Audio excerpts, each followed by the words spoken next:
Hello, good morning everyone. So, for today's video is magkukwento ako guys about sa buhay ko. So, paano nga ba ako nagsimula or ano nga ba ako before bago ako nagkaroon ng sari-sari store. So, before guys is isa akong DH sa bansang Saudi Arabia. And alam nyo naman na yung mga nakaranas na ng Middle East, so alam nyo naman yun na sobrang hirap talaga sa bansang Middle East. As in talaga na wala kang pahinga and swertehan pa yun sa magiging amo mo, diba? So alam nyo yun. So ayun, sa awa ng Diyos guys is medyo naswerte ako sa amo. Kaya ayun, pero sobrang hirap ang maging katulong sa ibang bansa. Sobrang hirap talaga, as in araw-araw ka magkukuskus, maglilinis, lahat araw-araw yun guys.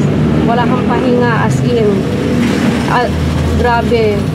Tapos yung madam ko pa before is parang lagi niya akong inaanuhan ng kamay, parang tinatakot ba, parang ganon, parang gaganon niya yung kamay niya sa akin, tapos parang sasaktan ka niya, ganon. So ang ginagawa ko noon guys, nilalabanan ko talaga siya. So ay tinatakot ko din siya, sabi ko sige, subukan mo na saktan ako, sabi ko. Magsusumbong ako sa agency. So, kasi guys, sa ibang bansa is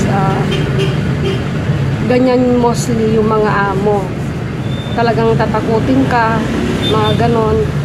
So, ayun, kahit papano guys, is yung madam ko naman is may time lang na ganon siya, pero mabait naman talaga sila. And ayun guys, as sa akin kasi guys is alam nyo naman na meron akong thyroid. So naging struggle ko din yung sa naging amo ko. Dahil sa ganitong sakit kasi guys, kailangan kasi nito is maintenance na gamot. So before ako pumunta ng abroad is hindi ako nagdala ng gamot ko. Yung maintenance na gamot ko galing dito sa Pilipinas kasi akala ko bawal sa immigration. So kaya hindi ako nagdala. So hindi ko sinabi pagdating ko ng Saudi, hindi ko sinabi agad sa madam ko na meron akong thyroid kasi natatakot ako nun guys na mapauwi, ganon. So tinago ko. So 3 months na hindi ako nag-take ng gamot ko. So, syempre, sa katawan ko yun guys, marami ng pagbabago yun. As in, nangihina ako. So, ayun guys, no, fast forward tayo. So, na-hospital ako sa Saudi. Yes, dinala nila ako sa... Noong una, dinala ako sa clinic ng madam ko. And then, sabi ng doktor sa clinic na kailangan na akong dalhin sa emergency room. Kasi, ang ganitong thyroid guys is nagpapalpitate kasi yan. So, grabe yung palpitate nun ng heart ko. Yun, kaya sabi ng doktor doon na kailangan akong dalhin sa emergency room. So, ayun na nga, dinala na nila ako sa emergency room. So, sa awa naman ng Diyos guys is gumaling naman ako doon. And nung nalaman ng madam ko, syempre nalaman na nila na may thyroid ako, na may sakit ako, ganyan-ganyan. And take note ha, kapag ka na-hospital ka dyan sa Middle East, kailangan mag-isa ka, hindi ka sasamahan ka nila, pero hindi ka nila sasamahan hanggang sa huli. So ikaw na lang mag-isa, bahala ka sarili mo, parang gano'n. So yun din ang parang marami akong natutunan dyan sa Saudi. So ayun guys, no, nalaman na ng madam ko na may thyroid ako, ganun-ganun. So pag uwi ko, sabi ng madam ko sa akin na bakit ka pinaalis ng agency mo na may sakit ka? So kaya kasi ako nakaalis guys is meron akong sulat galing sa doktor ko na pwede naman ako magtrabaho.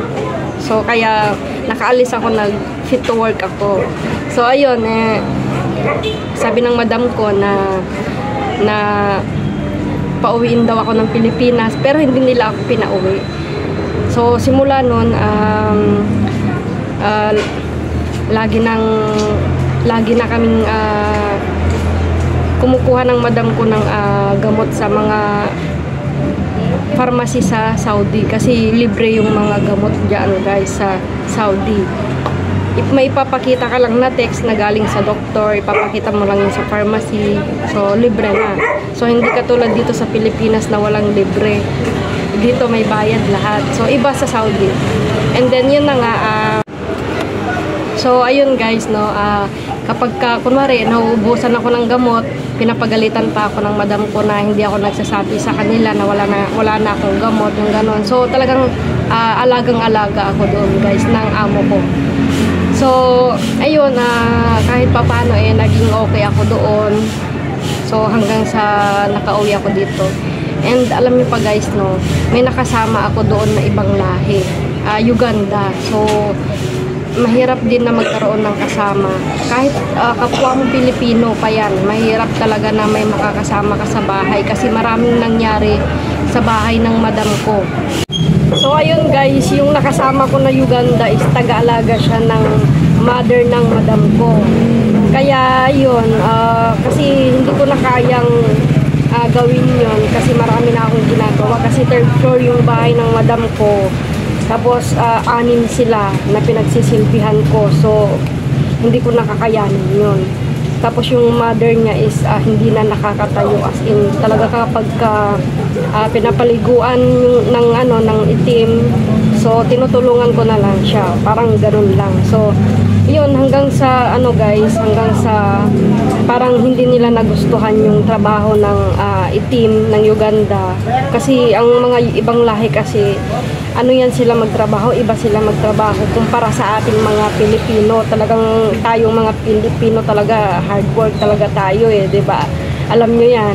So sa ibang lahi kasi parang mga tamad sila. So ganun din yung nakasama ko noon na itim. So hindi ko lang sinasabi kasi ayoko yung kasi tao pa rin naman sila guys di ba? Tayo kasi parang malalambot yung puso natin maawain tayo sa kapwa natin, di ba? So hindi ko siya sinusumbong, hinahayaan ko na lang siya kung anong gawin niya, ganon. Kasi hindi ko na trabaho yun. So basta ang pinapakialaman ko na lang is yung trabaho ko. So hanggang sa dumating guys yung alaga ko kasi na parang matandang dalaga. So hindi pa siya nakapag-asawa. So parang yun na parang nakakontra niya yung itim. Yun, simula nun, parang iba na yung sa kanya, pagtingin sa kanya ng mga amo ko. Ganon. Pero sa mga Pilipino, hindi sila ganon guys. Mababait sila sa Pilipino. Kasi alam nila kung paano magtrabaho yung mga Pinay. Kasi mga Pinay talaga yung mga katulong nila. So ayun, hanggang sa alam niyo ba guys na trauma ako sa nangyari dun sa itim. Kasi alam niyo sila kasi mahilig sila magbigay ng mga damit-damit, mga ganon, kung ano-anong binibigay sa'yo. Ako kasi guys, alam nila na hindi ako tumatanggap ng mga binibigay nila. So kasi ako kasi ayoko ng ganon, kahit anong ibigay nila, hindi ko tinatanggap kasi aanhin ko naman yun, di ba? Kasi hindi ko naman maisusuot. So kahit ibigay ko sa pamilya ko, parang hindi ganun yung mindset ko guys. Basta pumunta lang ako doon para magtrabaho, ganun lang yung nasa isip ko noon. So ayun, yung mga binibigay nila sa itim, tanggap siya ng tanggap. Yung inipon niya ng inipon, yung mga damit ng madam ko, binibigay niya, inipon niya ng inipon. Tapos hanggang dumating yung araw na yun, pinaalis nila siya. Parang sinet up siya guys sinet up talaga siya kasi naawa din naman ako doon sa itim na yun.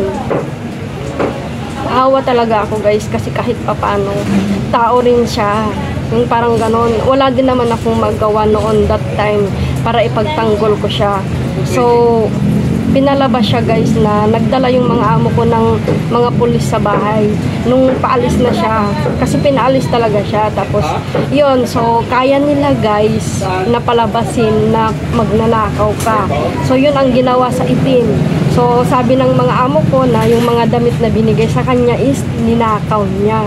So alam niyo yun guys, parang na-trauma ako that time na syempre nandun pa rin yung takot kahit hindi nila gagawin yung sa akin. Yung takot is nandun sa puso ko, yung parang ganun. Nakakatrauma kasi yun. Kasi kayang-kaya nilang gawin yun. Kahit kanino. So, sabi ko, grabe, iba talaga ang ugali nila.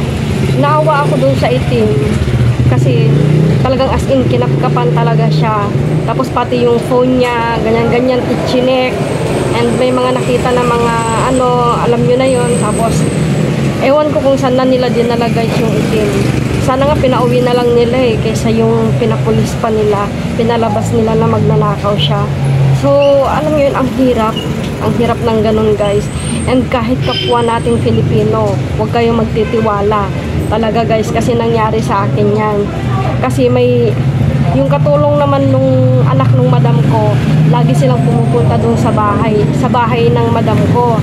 And then, yung tomboy na yun guys is ninakawan din ako noon.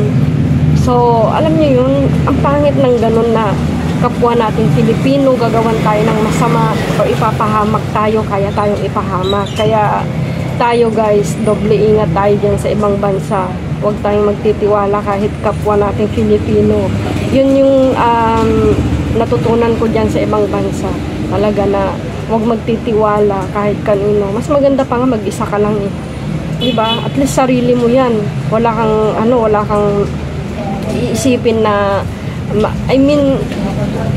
hindi ka mai-stress ganon.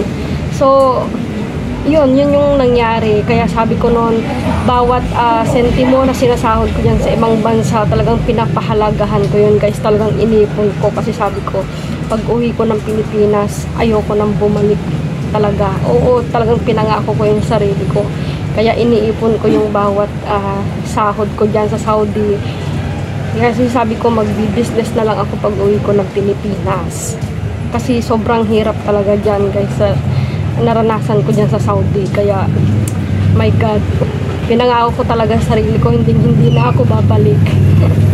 So, ayun, kanya-kanya naman tayo ng experience sa mga OFW. So, kung same kayo ng na-experience sa akin, so ang gawin nyo guys is advice ko lang sa inyo, kung may mga sinusuportahan kayo dito sa Pilipinas, much better na magtabi pa rin kayo ng para sa sarili nyo. Kasi at the end of the day guys, kahit tulungan nyo yung family nyo, kahit mga kamag-anak nyo yan, at the end of the day, hindi kayo tutulungan ng mga yan. Maniwala kayo. Kahit ano pang ibigay nyo sa kanila, kapag wala na kayo, hindi na kayo papansinin ng mga yan. Kaya mas mabuti pa, pahalagahan nyo yung pinaghirapan nyo dyan. Kasi sobrang hirap ng trabaho natin dyan. Kaya mag-ipon kayo, magtabi kayo, mag-separate kayo sa monthly sahod nyo. So yun ang may papayo ko lang sa inyo guys, na mag-ipon kayo. Kahit mga magkano, 500 SAR, diba? 500, 700 SAR, malaking bagay na yun guys, kapag na-convert mo yun sa peso. So ilang taon ka dyan? 2 years. So ayun guys, pagdating ko dito sa Pilipinas is nag-isip agad ako ng business na maganda. So sa awa ng Diyos is binigay sa akin tong opportunity na to. So nilaban ko na talaga guys yung ipon ko. So I take the risk. Kasi ganun naman yun Kailangan sa business, kailangan mong mag-take ng risk. Manalo, matalo, okay lang, at least sinubukan mo, di ba? Paano kung nag-workout, di ba? So, doon pa lang hindi ka na magsisisi. So, dapat ganun yung mindset nyo guys. Kasi, sobrang hirap talaga ng maging katulong sa ibang bansa. So, naiintindihan ko kayo, yung mga OFW, kasi galing na ako dyan di ba? So, tignan nyo rin yung opportunity guys dito sa Pilipinas. Kaya mag-ipon lang kayo ng mag-ipon dyan sa abroad. Kasi hindi habang buhay ay malakas tayo. Kaya natin magtrabaho. Kahit anong gawin natin, pag-iingat sa sarili natin, magkakaroon tayo ng sakit. Kaya mag-ipon lang kayo na mag-ipon hanggang sa umuwi na kayo dito sa Pilipinas, and then mag-start kayo ng kahit ganitong business lang, di ba? Sari-sari store kasi napakadaling i-manage. Kahit ilagay nyo lang sa bahay nyo, di ba? Magsimula lang kayo sa konti-konti, di ba? Hanggang sa mapalago. So, ganun lang yun, guys. Kaya, kayong mga OFW, huwag kayong mawalan ng pag-asa, guys. Keep it up.